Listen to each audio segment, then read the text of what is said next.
Hello there, and welcome to Depths of Unknown. NASA is a space agency. This is how most people understand it, as the organization that launches rockets, sends probes to the outer solar system, photographs distant galaxies, and searches for signs of life on Mars and the icy moons of Jupiter and Saturn. What is less commonly known is that NASA has spent decades doing something that seems, at first glance, entirely unrelated to its core mission: studying the deep ocean, not as a curiosity and not as an incidental byproduct of satellite operations, but as a systematic scientific enterprise directed at the Earth's ocean as the closest available analog to the environments where NASA scientists believe life might exist beyond Earth. The connection is not metaphorical. It is operational, funded, and embedded in the agency's strategic research planning in a way that has produced some of the most significant findings in modern biology. The deep ocean is cold, dark, under crushing pressure, and sustained by chemistry rather than sunlight. These are also the conditions that are predicted to exist in the subsurface oceans of Europa, Jupiter's ice-covered moon, and Enceladus, the small moon of Saturn whose geysers vent water into space from a liquid ocean hidden beneath its outer ice shell. When NASA researchers want to understand how life might function in the subsurface ocean of Europa, they go to the deep ocean of Earth. Because the deep ocean of Earth is the only environment accessible to direct scientific investigation that shares the fundamental physical and chemical characteristics of those distant worlds. The two research programs are not parallel efforts operating in isolation from each other. The same scientists who designed the instruments for Europa Clipper, NASA's spacecraft currently en route to Jupiter's moon, are the scientists who analyze water samples from deep-sea hydrothermal vents and subsurface Antarctic lakes and the darkness beneath the Ross Ice Shelf. What NASA has found in the deep ocean in the course of this research is extraordinary, not in the sense of being inexplicable or mysterious, but in the deeper and more durable sense of being genuinely, profoundly, scientifically surprising in ways that have changed the understanding of what life is and where it can exist. The conceptual framework that drives NASA's deep ocean research is called astrobiology, the scientific study of the origin, evolution, and distribution of life in the universe, and it is a discipline that has been fundamentally shaped by discoveries made in the deep ocean of Earth over the past 5 decades. Before 1977, the scientific understanding of where life could exist was bounded by a simple principle: life requires sunlight. The entire food web of the ocean's surface, like the food webs of the land, was understood to be ultimately dependent on photosynthesis, on the conversion of sunlight into chemical energy by plants and algae that everything else ate, directly or indirectly. The deep ocean, below the photic zone where sunlight penetrates, was understood to be biologically impoverished. A cold, dark environment sustained only by the slow rain of organic material from the sunlit surface above. In 1977, a research team aboard the submersible Alvin discovered hydrothermal vents on the floor of the Pacific Ocean at a depth of approximately 2.5 kilometers, a discovery that overturned that understanding completely. At the vents, superheated water rich in hydrogen sulfide and other reduced chemical compounds was emerging from the seafloor. And clustered around the vents was a community of organisms that derived their energy not from sunlight, but from the chemical energy in the vent fluid, a process called chemosynthesis, which is fundamentally different from photosynthesis in that it requires no light at all. Giant tube worms, clams, crabs, fish, and microbial mats existed in complete darkness at significant depth, at temperatures ranging from near freezing to near boiling at the vent interface, sustained entirely by the chemistry of the Earth's interior. The first photographs from Alvin showed structures that looked like underwater gardens, dense, white, and extraordinary, in a place that the scientific consensus had predicted would be essentially lifeless. The discovery that life could exist in the complete absence of sunlight, powered by chemical energy alone, was one of the most significant scientific discoveries of the 20th century, and its implications for the search for life beyond Earth were immediately recognized by researchers at NASA. The NASA involvement in deep ocean research intensified significantly following the 1977 hydrothermal vent discovery,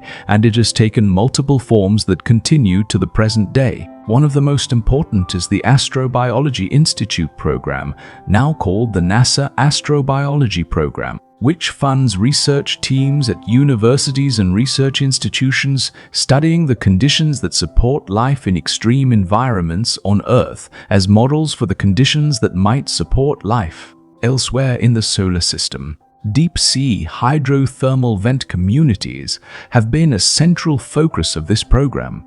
and the research it has funded has produced a detailed understanding of the microbial biology, the chemical ecology, and the geological dynamics of vent systems that has transformed both deep-sea biology and astrobiology simultaneously. The program also funds the development of instruments specifically designed for ocean research that doubles as spacecraft instrument development, biosensors, chemical analyzers, and imaging systems tested in the deep ocean environment and then adapted for deployment on planetary spacecraft. A second major form of NASA ocean involvement is through its satellite remote sensing program.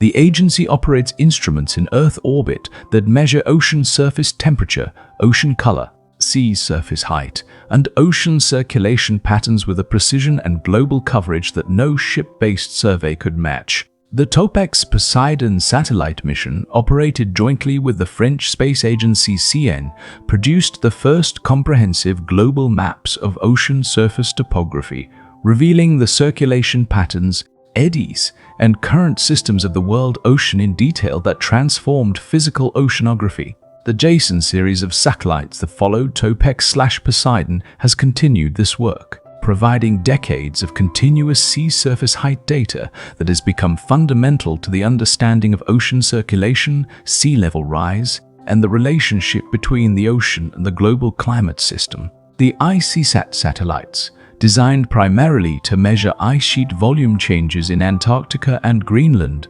also provide data on ocean surface height and wave patterns that contribute to the understanding of ocean circulation and its role in the global climate system. What NASA's instruments in orbit have found about the ocean, about how it circulates, how it exchanges heat with the atmosphere, how it responds to climate forcing, is as significant to the understanding of Earth's climate system as anything found by direct sampling of the deep ocean floor. One of the most direct connections between NASA's space exploration mission and deep ocean research is the series of expeditions to Antarctica and the sub-ice environments of the polar regions that the agency has supported as analogs for the environments of icy moons. The project, called Endurance, environmentally non-disturbing under-ice robotic Antarctic explorer, deployed an autonomous underwater vehicle beneath the ice of Westlake Bonny in Antarctica's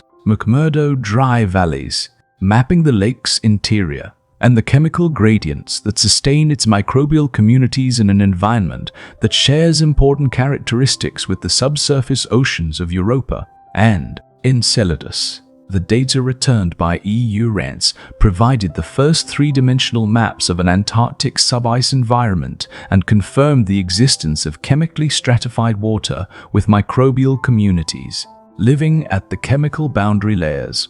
Exactly the kind of environment that astrobiologists predict might exist in Europa's ocean. The DPIT-HEX project, Deep Freetic Thermal Explorer, sent an autonomous robotic vehicle into deep underwater caves in Mexico that contain stratified water columns with sharp chemical gradients and microbial communities living at the boundary layers, exploring an environment that NASA researchers use as a model for the chemically stratified ocean that may exist beneath the ice of Enceladus. These robotic vehicle systems are not only science platforms, they are technology demonstrations, developing the autonomous navigation, obstacle avoidance, sample collection, and real-time data processing capabilities that would be required by any future spacecraft sent to penetrate the ice of Europa and explore the ocean beneath it. The engineering challenges of operating the robot in a sealed, dark, chemically hostile underwater environment with no direct communication to the surface are virtually identical whether the environment is a Mexican cave or the ocean of Europa.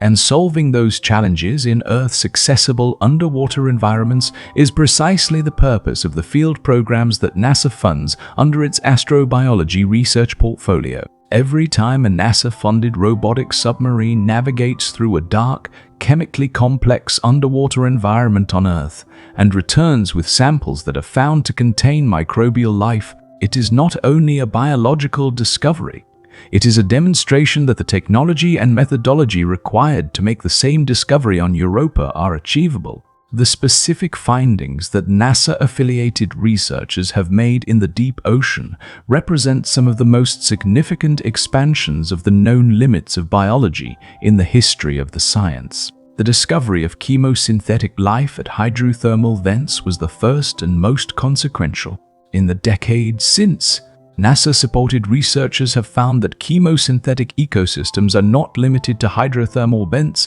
but extend to cold seeps, areas of the seafloor where methane and hydrogen sulfide seep slowly through the sediment without the dramatic high-temperature expressions of active hydrothermal systems, and to a remarkable feature of the seafloor called a whale fall, the carcass of a dead whale that sinks to the deep seafloor and provides a decades-long succession of biological communities sustained by the chemical energy in the decomposing organic material. Each whale fall is, in effect, a small self-contained chemosynthetic ecosystem, complete with specialized species found nowhere else, that persists for decades and then disappears when the organic material is exhausted. More fundamentally, this study of deep-sea microbial communities has revealed that the ocean floor sediment hosts a biosphere of astonishing extent, bacteria and archaea living in sediment at significant depths below the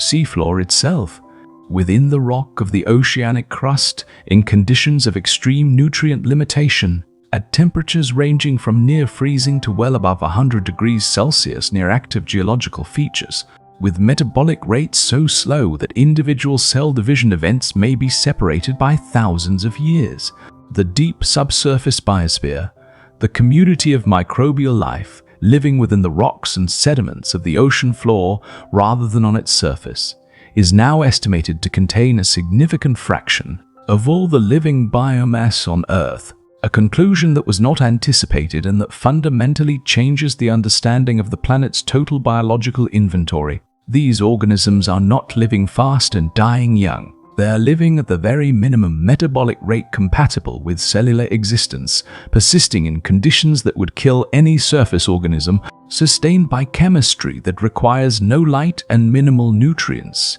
in a mode of existence that extends the concept of life to its most austere and patient expression. The findings from the deep ocean that have perhaps the most direct implications for NASA's planetary science mission are those related to the serpentinization reaction, a geological process in which seawater reacts with certain types of mantle rock to produce hydrogen gas as a byproduct. Hydrogen is an energy source for microbial life. It is the fuel of a chemolithotrophic metabolism that requires nothing from the surface world and nothing from sunlight, and that is driven entirely by the geological reaction between water and rock. The discovery that serpentinization is occurring in the deep ocean floor, at mid-ocean ridges, at subduction zones, and in the rocky walls of fracture zones, and that microbial communities are sustained by the hydrogen it produces, has profound implications for Europa, whose ocean floor is in contact with a rocky mantle that is subject to tidal heating by Jupiter's enormous gravitational field. The tidal flexing of Europa by Jupiter's gravity generates internal heat that drives geological processes at the Moon's rocky sea floor, processes that almost certainly include serpentinization, reactions that would produce hydrogen available to any microbial life in the ocean above. The Lost City hydrothermal field in the Atlantic Ocean, a field of carbonate chimneys where serpentinization reactions produce hydrogen and methane in quantities large enough to sustain a diverse, biological community has become one of the most intensively studied sites in NASA-supported ocean research precisely because it represents a geological environment that is not limited to the internal heat of active volcanoes, but that can operate wherever water meets certain types of rock in the right thermal conditions. The case for life in Europa's ocean is not based on speculation. It is based on the documented existence of life in analogous chemical environments in Earth's deep ocean, supported by decades of research conducted by scientists who, in many cases, work simultaneously on NASA's Europa mission planning and on the deep ocean biology that provides the biological framework for understanding what that mission might find. The broader significance of what NASA has found in the deep ocean, the chemosynthetic ecosystems, the deep subsurface biosphere, the serpentinization-supported microbial communities, the biological persistence in extreme cold and pressure and darkness is a complete revision of the concept of habitability. Before the study of the deep ocean revealed the full extent of life at the extreme margins of the physical and chemical environment, the concept of a habitable zone in astronomy was defined primarily by the conditions necessary for liquid water at a planet's surface under sunlight from its star. The deep ocean of Earth demonstrated that habitability does not require a surface, does not require sunlight, and does not require any energy source other than the geological processes of the planet itself. This revised understanding of habitability has transformed the map of potentially inhabited environments in the solar system from a small set of surface environments in the narrow habitable zone around the Sun to a much larger set of subsurface environments distributed across the icy moons of the outer solar system,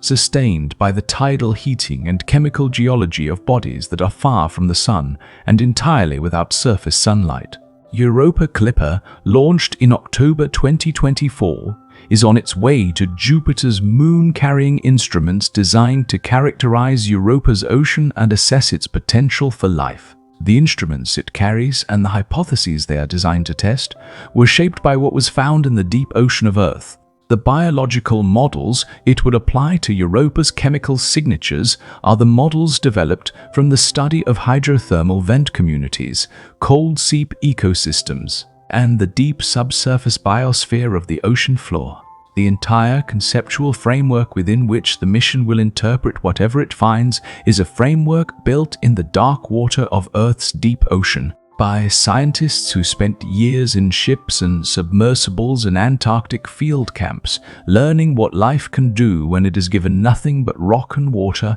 and the slow heat of a planet's interior. What NASA found in the deep ocean was not a strange signal from an unknown source. It found something more significant than that. It found the proof of concept for life in the dark. The demonstration, conducted in Earth's own ocean, that the universe's biological possibilities extend far beyond the sunlit and the familiar, and that, wherever there is water and rock and geological heat, the conversation between chemistry and life can begin. The deep ocean of Earth is not just a scientific subject. It is NASA's most important field site, its most productive laboratory, and the place where the search for life beyond Earth is, in the most practical sense, being trained. Every dive of a research submersible into a vent field, every sample of microbial sediment recovered from below the seafloor, every autonomous robot navigating through a dark sub-ice lake in Antarctica is,